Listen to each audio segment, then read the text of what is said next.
بسم الله الرحمن الرحيم فإن لم تفعلوا ولن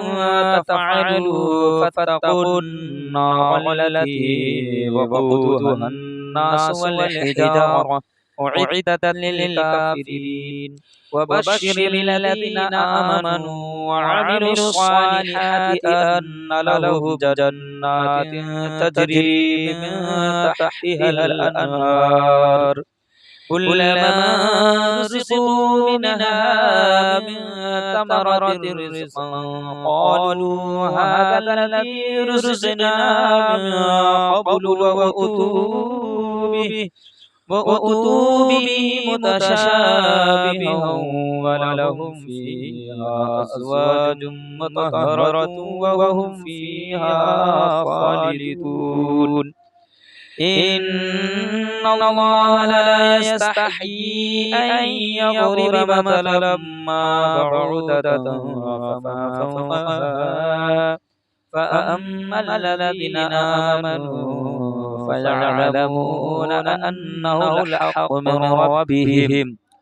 وأما الذين كفروا فيقولون ماذا أراد الله بهذا مثلا يضل به كثيرا ويهدي به كثيرا وما يضل به إلا الفاسقين الذين ينقضون عهد الله من بعد ميثاقه ويقطعون ما أمر الله به أن يوصل ويفسدون في الأرض أولئك هم الخاسرون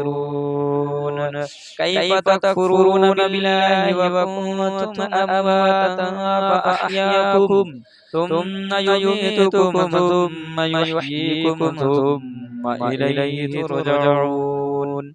هو الذي خلق لكم ما في الأرض جميعا ثم استوى إلى السماء فسواهن سبع سماوات وهو بكل شيء عليم